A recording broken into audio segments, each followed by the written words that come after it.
Bonjour, l'événement, c'est la publication du dernier ouvrage de Pierre Jovanovic, Adolf Hitler ou la vengeance de la planche à billets.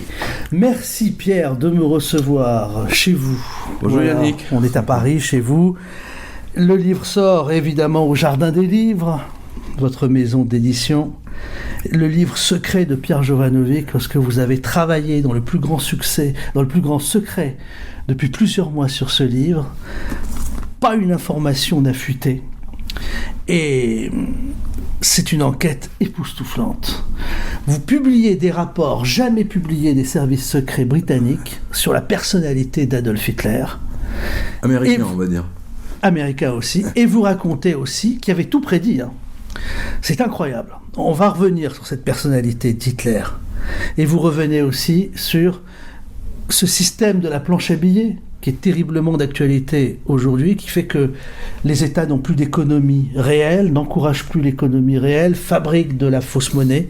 C'est ce qui a permis à Hitler d'arriver... De prendre le pouvoir. Il y a plusieurs livres en un. D'abord, le livre s'appelle Adolf Hitler ou la vengeance de la planche à billets, Pierre. Mais il y a quand même une grande partie du livre qui est consacrée à la personnalité d'Hitler, hors aspect économique. Pourquoi avoir axé votre titre sur cet aspect purement économique ? D'abord parce que, en fait, la personnalité, je dirais que c'est 50-50. Hein, c'est en lisant en fait ce rapport qui n'a jamais été publié en France, qui a été fait en 1943, on a la visite du chat. Voilà, on a la visite du chat comme ça, en direct. Donc la moitié du livre, effectivement, c'est une étude de l'OSS, c'est l'ancêtre de la CIA, il faut le préciser. Et l'autre moitié, en fait, c'est le contexte économique. Et en fait, j'ai décidé de faire ce livre pour une raison très simple, c'est que comme la très grande majorité du public et des Français, même je discutais avec des amis espagnols, etc., tout le monde, quand on vous parle d'Hitler, ou quand vous regardez, vous savez, les émissions Apocalypse Hitler de monsieur Daniel Costel, à chaque fois qu'il y a des élections, vous savez, juste avant le Front National, il faut passer un maximum de trucs sur les nazis, à l'extrême droite, donc ça fascine les gens, ça fait des scores absolument incroyables, mais d'abord le contexte économique n'est jamais abordé, ou alors ils le font en 2 phrases. Alors il y a une petite crise après la chute de Wall Street, il y a eu un peu de chômage, il y avait même beaucoup de chômage, et Hitler a pris le pouvoir, pof, c'est tout. Et je trouve que c'est du révisionnisme historique. Alors jamais si bien, si vous voulez, cette phrase, l'histoire est écrite par les vainqueurs, n'est aussi bien illustrée qu'à travers ce livre, parce que le parcours d'Hitler, en fait, c'est pas juste 2 ans ou 3 ans, c'est à partir de 1918, et son premier interview, figurez-vous, avec celui qu'il pensait être le journaliste du New York Times, il lui dit cette phrase terrible qui moi m'a décidé en fait à écrire le livre. La planche à billets qu'utilise ce gouvernement, c'est un véritable crime. Je dis waouh, et on est exactement en 1922. Oui, mais il y a plusieurs éléments. Mais il y a aussi, à certains moments, dans le livre, c'est quand même expliqué, même si ce n'est pas le thème central du livre, il y a la planche à billets, il y a la personnalité d'Hitler à travers ce rapport des services secrets qui est publié pour la première fois en français, mais aussi quelques lignes sur l'humiliation subie par le peuple allemand. Et il y a une leçon à retenir pour les vainqueurs: n'humiliez jamais le vaincu. Vous faites bien de le souligner, parce qu'en fait, aujourd'hui, on vous parle beaucoup de l'économiste Keynes, on vous dit les keynésiens, machin, etc. Mais les gens ne se rendent même pas compte, si vous voulez, que Keynes est devenu célèbre parce que il avait participé donc aux conférences qui touchent en fait sur les réparations de guerre. Et quand il a vu les sommes, le montant astronomique de ces réparations de guerre, que le peuple allemand ne pouvait pas rembourser, évidemment, il avait écrit un livre en très peu de temps. Il a écrit ce livre en 1 mois et il l'a publié au mois de décembre de la même année. Il a dit ces réparations vont déclencher une nouvelle guerre Il a été très précis. Et quelques années plus tard, lorsque cette prédiction de Keynes est devenue réalité, c'est là où il est devenu effectivement extrêmement célèbre. C'est là où on va dire, le Keynes économiste a été vraiment pris au sérieux. Et c'est de là, techniquement, on peut dire que, mais aujourd'hui, l'école keynésienne, si vous voulez, c'est simplement, avant toute chose, la prédiction qu'il a faite sur la montée en puissance de l'Allemagne et qui allait se venger. Mais il y a une autre dimension. En fait, ce livre, pour moi, c'est un peu SAS. C'est-à-dire, vous savez, c'est un SAS de Gérard de Villiers. C'est-à-dire, c'est des détails qu'on vous donne, mais que les historiens officiels ne vous donnent jamais. Ou que RMC Découverte, avec toutes ses émissions sur Hitler, ne vous donne jamais, bien entendu. Par exemple, ils ne vous disent pas qu'il entendait une voix.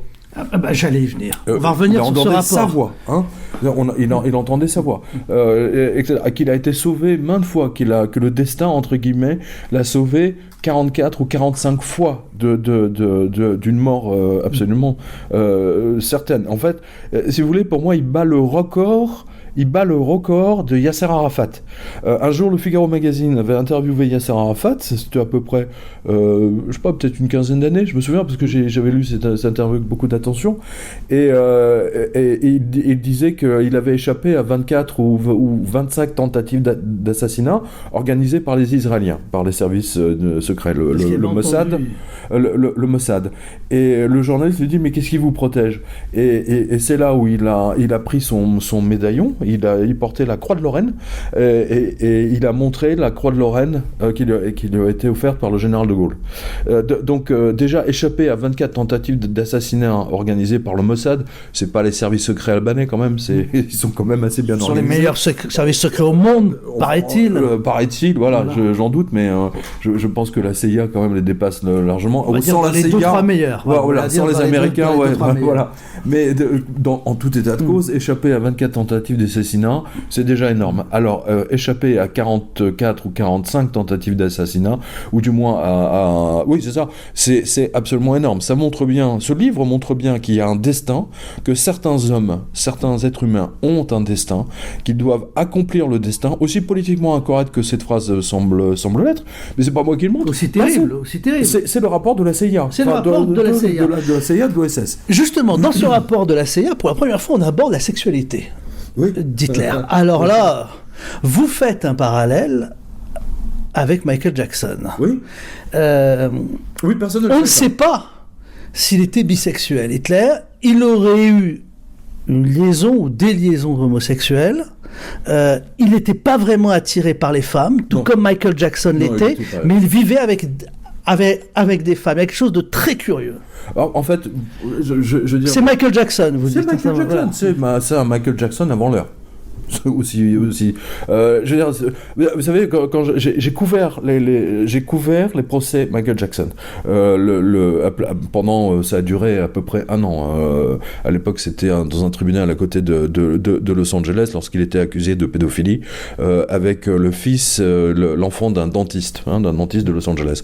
Et là, donc, grosso modo, toutes les études psychologiques de la justice américaine, blablabla, enfin, bon, tout est sorti. Voilà, je pensais jamais que ça me servirait un jour, mais là, en lisant ce rapport, je me suis rendu compte que c'est exactement la même chose.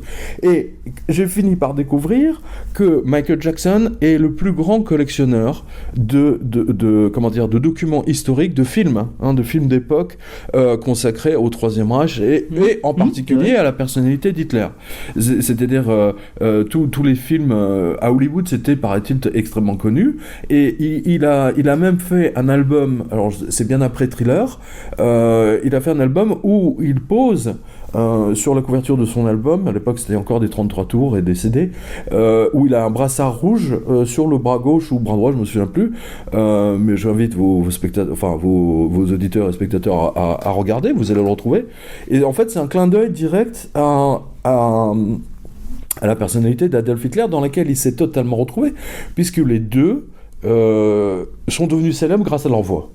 On peut dire justement, vous dites que Hitler est devenu célèbre, c'est la radio. Voilà, grâce à la voix, personnage évidemment profondément antipathique, imbu de lui-même, haineux, très complexé par sa sexualité, et à un certain moment dans le livre, vous dites, c'est même le type de gars, on le verrait dans la rue, on changerait de trottoir. Il y a l'expression changer de trottoir. C'est Sébastien, c'est un journaliste allemand qui a écrit ça. Si mes souvenirs sont bons, c'est Sébastien Hafner.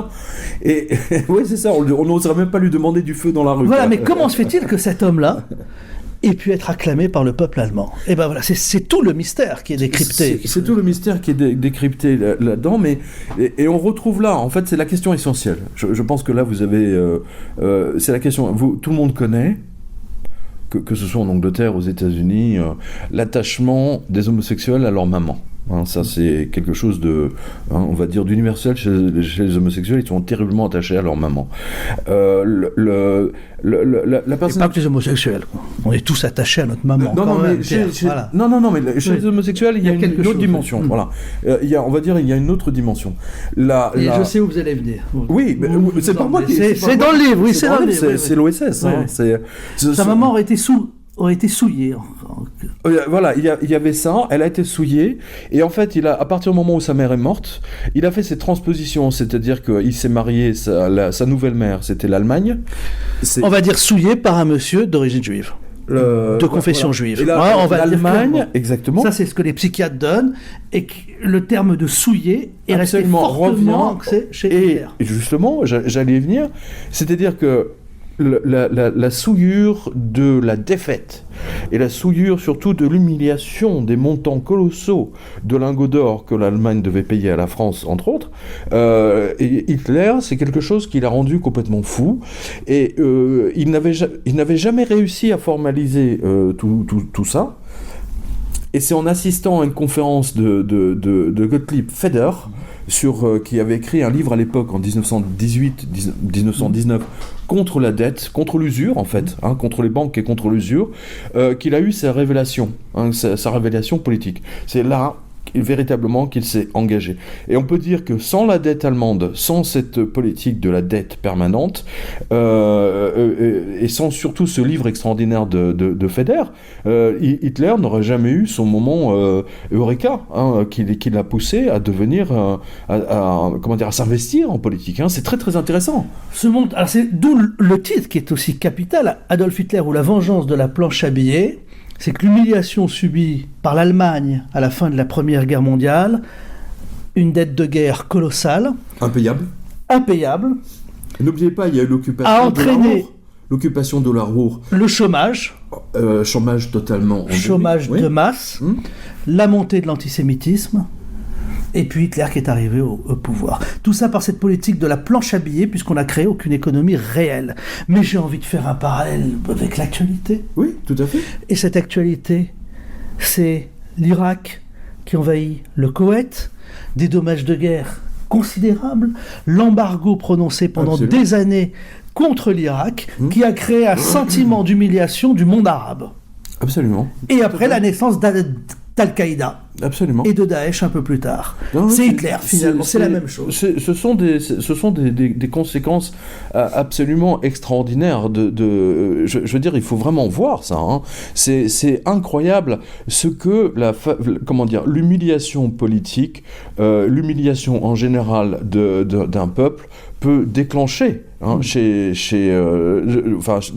la psyché de ces gens, et les amener effectivement à la guerre. Et je parlais tout à l'heure de la Ruhr. Vous savez, il y a ces fameuses images où, alors précisons que le président français Raymond Poincaré, parce que l'Allemagne ne pouvait pas payer les réparations de guerre, donc on est en 1923-22, je vous donne ça de tête, décide de renvoyer nos troupes.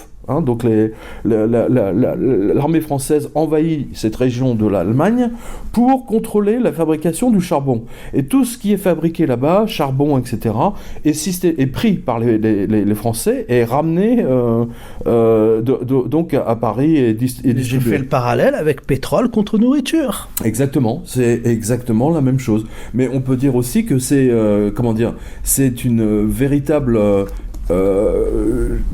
je veux dire, vous regardez aujourd'hui des pays qui sont littéralement vidés de leur sang économique par les États-Unis, entre autres. hein, ceux qui contrôlent justement la planche à billets ultime, hein, le dollar, le dollar américain.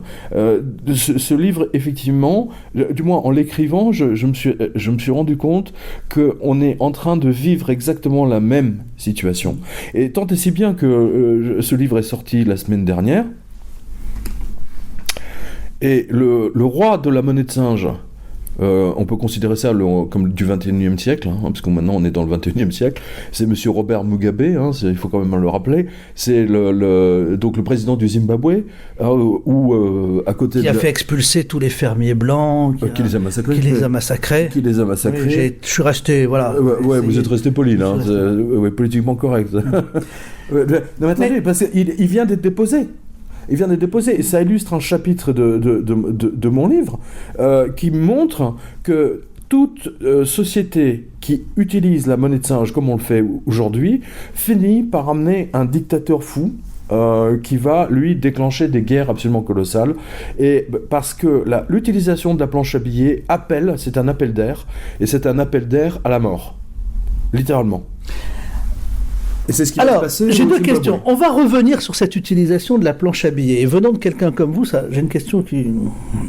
On va y venir dans quelques minutes, cher Pierre Jovanovic. On parle du livre Adolf Hitler ou la vengeance de la planche à billets, le dernier livre événement de Pierre Jovanovic aux éditions Le Jardin des Livres.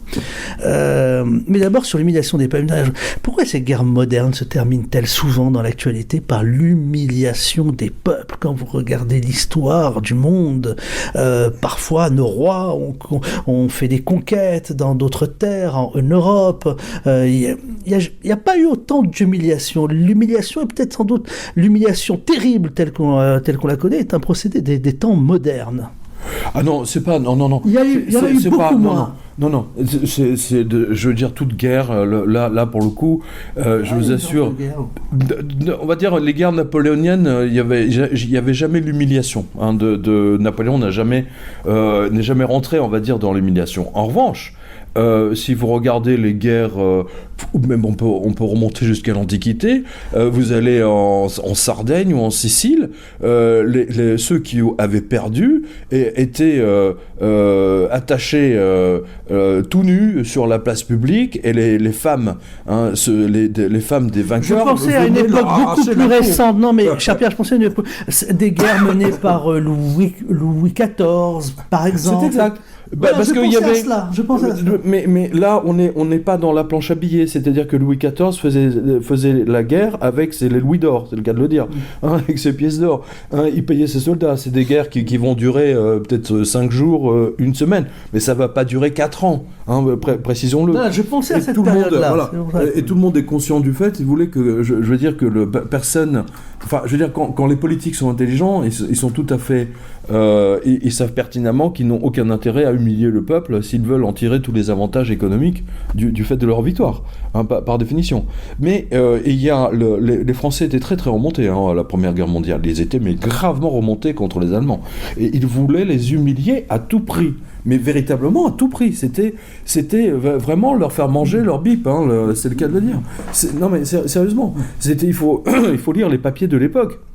Les journaux français de l'époque, mais c'est épouvantable. Je veux dire, limite, les Français auraient été prêts à retourner en Allemagne et la découper en tranches, par vengeance, eu égard au nombre de morts qu'on a eu en France. C'est terrible. Alors, cette humiliation, mais ça c'est un autre sujet, hein, elle s'est poursuivie aussi d'une manière... très forte après la Seconde Guerre mondiale, hein, parce que s'il n'y a pas eu de mouvement de résistance en Allemagne après la Seconde Guerre mondiale, c'est parce qu'aussi il y a eu des comportements qui ont été, on va dire, très, très durs à l'égard de ceux qui soutenaient le Troisième Reich. Ça, c'est autre chose. Oui, ça, c'est oui, on est d'accord. Des villages détruits, etc. Mais c'est typique de toutes les guerres. Il y a aucune guerre. De toute façon, c'est le vainqueur qui donne sa loi, qui dicte l'histoire. La guerre du Vietnam avec les Américains, on a des villages d'innocents, de paysans, de femmes et d'enfants massacrés. Les mecs pètent un plomb. À un moment donné, quand ils font la guerre, ils pètent un plomb. L'histoire est remplie de ce type de massacres. Il y en a des milliers, mais des milliers. Je veux dire, c'est pas typique à une seule nationalité, c'est universel. C'est aussi bête que ça. Le fond de ce livre, cher Pierre, aussi, c'est aussi cet enseignement. la politique de la planche à billets, donc créer de l'argent artificiellement, hein, c'est-à-dire à partir de rien, comme on sort des billets de banque. Voilà, vous êtes le président de la République, vous êtes le chef d'un État, vous appuyez sur une photocopieuse et vous tirez, vous distribuez. Donc forcément, ça ne vaut plus rien. Voilà. Ça amène la ruine, le chômage, la dictature, la guerre. Et vous défendez finalement cette politique de bonne gestion, d'économie saine, alors que dans des prises de position politiques récentes, ça m'intéresse, une question plus personnelle. Vous étiez contre la réduction, il me semblait parfois, contre la réduction drastique de la dépense publique, contre les suppressions de postes des fonctionnaires. C'était une position finalement un peu contradictoire avec ce que vous nous expliquez maintenant. Alors expliquez-moi. Mais pas du tout, au contraire. Dans ce livre... Mais vous comprenez que je le ressente de cette manière. Oui, mais... non, mais vous avez raison de le souligner, mais dans ce livre, on voit bien ce que vit la France en ce moment. Les Allemands l'ont vécu entre 1918 et 1933, je vous le rappelle. Ils ont vécu la même chose. Ils avaient 6 millions de chômeurs. Ça vous rappelle rien, ce nombre de 6 millions de chômeurs? C'est ce qu'on a officiellement en France aujourd'hui. Techniquement, on en a bien plus, on en a à peu près 10. Qu'a fait le chancelier Brüning, par exemple? Il a décidé de licencier 33% des fonctionnaires, parce que le langage politique des politiques est elle-même. Oui, il faut se débarrasser des fonctionnaires, oui, il faut baisser la dépense publique, etc. Et finalement, tous ces licenciés, qu'est-ce qu'ils ont fait? Ils ont voté pour qui au bout de la 4e, 5e élection? Ils ont voté pour Hitler, voilà. Et c'est comme ça que Hitler n'a pas volé son pouvoir politique, il l'a pris de manière démocratique, il faut bien le préciser. C'est très très important ça. Et ça, on le voit bien. Dans le livre, et ici, vous avez une chronologie. C'est très important. On voit vraiment pertinemment. Vous voyez, j'y ai pensé parce que j'ai mis j'ai plié la page à ce moment-là. Voilà. Dans cette chronologie, on voit bien, c'est une chronologie qui les dates clés. Années. Oui. Voilà, ça va sur une dizaine de pages, et on voit bien que plus ils fabriquent de la monnaie de singe, et plus ils rentrent en fait dans des politiques de réduction des dépenses publiques. Je veux dire, dans votre question, il y avait votre réponse déjà. C'est amusant. L'utilisation de la monnaie de singe est un suicide à terme. C'est ce que fait aujourd'hui le gouvernement français. C'est pas tant le gouvernement français, c'est le gouvernement européen qui est la mascotte des crétins américains qui eux-mêmes utilisent la planche américaine, la planche à billets américaine, la monnaie de singe, à tire-larigot. Je veux dire, au moment où vous venez d'arriver, tout à l'heure, je venais de découvrir une information comme quoi il y a une proposition de loi, une circulaire de la Banque Centrale Européenne. Alors écoutez bien, je le dis à tous vos auditeurs qui, je sais qu'à la Baule, ils sont très ils font très attention à leurs sous. Eh bien, figurez-vous qu'il est question de supprimer la garantie minimum des 100 000 euros de leur dépôt bancaire. LOL. Voilà, donc tout va bien. Tout va bien dans le meilleur des mondes. De toute façon, personne n'y avait jamais vraiment cru à cette histoire des 100 000 euros. Si, mais vous nous plaisantez. Parce qu'en réalité, ils se disent, mon argent, bien sûr. Les tests de résistance. Mais c'était une arnaque. Voilà. Le fameux test de résistance, on fait dire ce qu'on veut au test de résistance. Bien sûr. Non, mais ça vous montre bien, si vous voulez, qu'aujourd'hui, ils sont sur le point. Déjà, ils ont voté une loi pour empêcher les gens, si jamais, par exemple, on apprend que le Crédit Agricole était en faillite. Je rappelle que le Crédit Agricole vient de perdre 2 milliards dans les crédits défaut swap, 2 milliards d'euros, je précise, c'est pas des marques de l'époque Weimar, mais on y est, et qu'ils vont se récupérer sur leurs clients, les 2 milliards qu'ils ont perdus, ils vont les chercher sur les comptes des clients. Les banques sont techniquement en faillite, et depuis maintenant presque 10 ans, c'est-à-dire depuis l'explosion de Wall Street le 29 septembre 2008, c'est la politique, vous savez, du sparadrap sur les jambes de bois, voilà.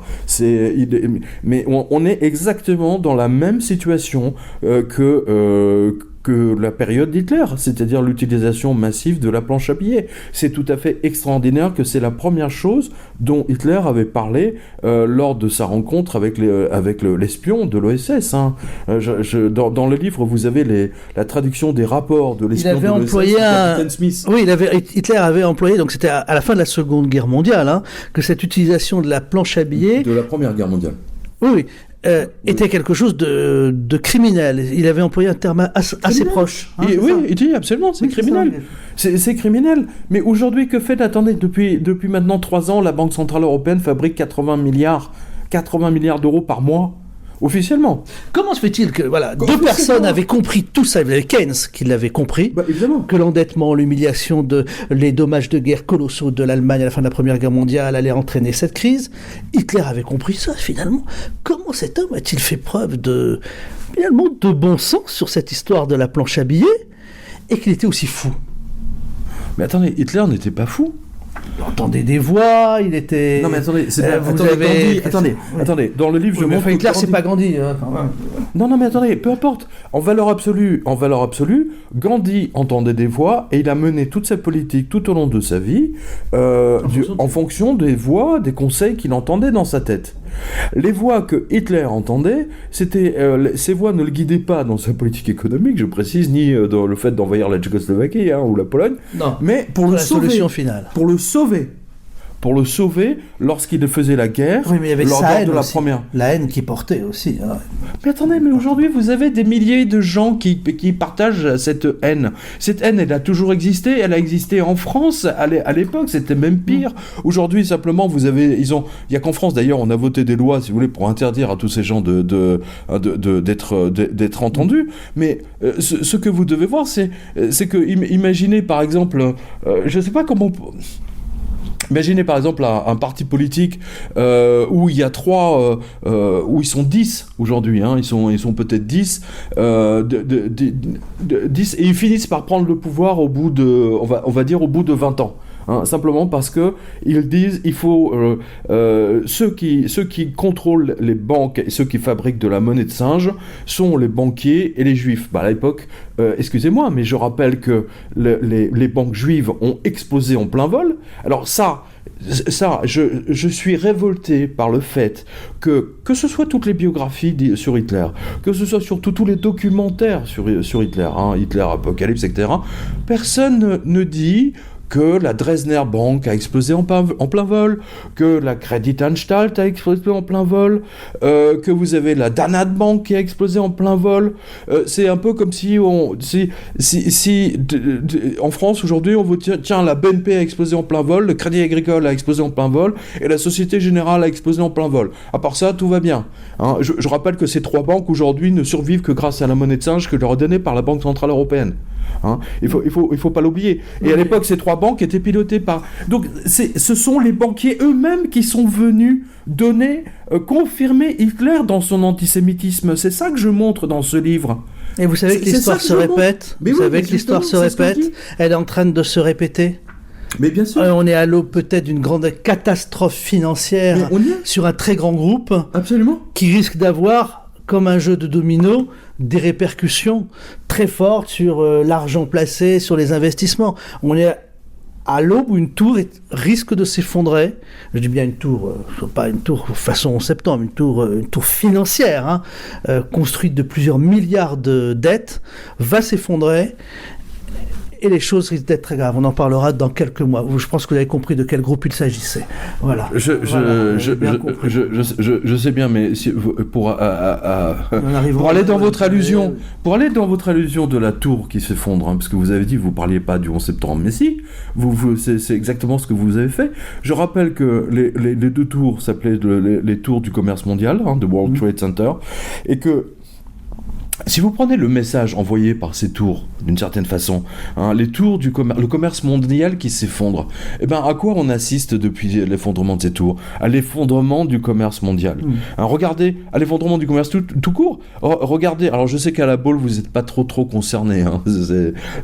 La Baule, c'est comment dire, une ville à part en France. Un microclimat. Vous savez, je fais des signatures un peu partout. Et là où j'ai vu, je crois que le record du nombre de magasins fermés, de boutiques, de petites boutiques de centre-ville, on est bien d'accord, de ce que j'ai vu fermer, c'est à Vichy. Je veux dire, là, à Vichy, j'ai vu parfois 3-4 boutiques les unes à côté des autres, fermées. fermées. Celles que j'ai vues ailleurs, alors là-bas, mais à Vichy, ça dépassait tout entendement. Ça dépassait. Il y a beaucoup de villes, vous savez, de 50 000, 100 000 habitants en France qui sont dans la même situation. Et aujourd'hui, vous avez toutes ces villes, toutes ces municipalités, elles font exactement la même chose que dans les années 20-30, c'est-à-dire elles font des cache-misères, c'est-à-dire qu'elles financent même, écoutez bien, elles financent, comme on l'a vu à Thonon-les-Bains par exemple, on l'a vu à Besançon, hein, les maires de Besançon, la municipalité de Besançon, attendez, ils financent des faux posters, des vrais posters de fausses boutiques qu'on colle sur les boutiques abandonnées, vous voyez, c'est le village Potemkin, quoi. C'est ce que j'allais faire, voilà, à Saint-Pétersbourg, on fait balader, là. Voilà, mais on dit aux Français, tout va bien, j'ai même entendu sur BFM, attendez, c'est quand même il y a 2-3 jours, avec le mauvais chiffre du chômage, parce que maintenant on n'a plus le droit de donner le chômage, hein, plus de 63 000 nouveaux chômeurs, etc. en plus, et j'ai vu monsieur Le Chypre, économiste, hein, soi-disant, hein, sur BFM VC, expliquer que c'est un très bon chiffre, hein, que c'est la signification que l'économie est en train de reprendre. D'accord. Je ne savais pas qu'une augmentation du nombre de chômeurs était signe d'une amélioration de l'économie. Vous voyez, on nous prend pour des blaireaux, c'est la fausse information. Et BFM TV, BFM, tout le groupe de M. Drahi est devenu le symbole absolu de cette désinformation. Et n'oubliez jamais, Macron a été élu par la désinformation de BFM VC. Je tiens à le préciser. C'est la raison pour laquelle moi je discute avec les Français dans tout le pays. Les Français ont le sentiment quand même d'avoir été dépossédés de cette élection, de la même, je veux dire, tout est faux. Voilà, on a des fausses boutiques, des fausses news, hein, on a un faux président, hein, d'une certaine façon. Tout est faux, et même le groupe de Monsieur Drahi qui détient BFM aujourd'hui risque de s'écrouler. Hein. Vous avez précédé la question. Voilà, c'était ce que risque de s'écrouler parce que Monsieur Drahi doit rembourser 6 milliards de dettes et que les résultats ne sont pas là parce que de reprise il n'y en a jamais eu. Donc Monsieur Drahi a sans doute écouté les faux journalistes économiques qu'il a embauchés pour sa télé. C'est drôle. Hein, c'est quand même incroyable que les journalistes économiques de BFM nous disent qu'il y a tout le temps qu'il y a la reprise, et en même temps le groupe de Monsieur Drahi, SFR et BFM est en train de s'écrouler. Hein, voilà pour la reprise que nous donne la BFM. Mais on n'est pas si éloigné que ça du livre, hein, d'aller sur Adolf Hitler ou La vengeance de la planche à billets. On est même très proche. C'est ça que je vous ai posé justement cette question, faisons ce parallèle. Non, parce que j'ai fait un chapitre. J'ai fait un chapitre à la fin. À force, le groupe Drahi balance toutes les semaines 8 documentaires sur sa chaîne RMC Découverte sur Hitler. Hein, Hitler, sa femme, Hitler, ses chiens, ses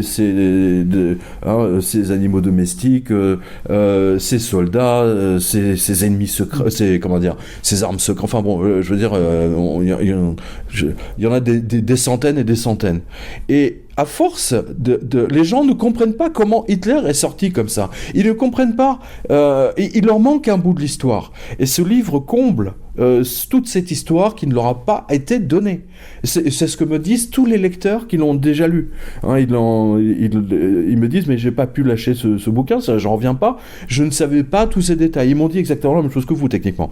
Je ne savais pas tout ça. J'ai dit, mais oui, c'est la triste réalité. C'est la triste réalité. Imaginez, je donne... Aujourd'hui, vous avez un garçon qui s'appelle Serge Ayoub, qui est, on va dire, à la tête d'un groupuscule de 10 personnes, ou de 15 ou 20 personnes, ou peut-être de 30 personnes, bon, maximum. Imaginez que grâce à la planche à billets, Serge Ayoub prenne le pouvoir en 15 ans, en France, voilà. Simplement parce qu'on va vivre une hyperinflation, ou avec les taux négatifs, la destruction de l'épargne des Français, ce qui revient exactement... C'était Serge Ayoub, pour ceux qui ne le savent pas, c'est... Batskin. Voilà, donc on parle des skinheads.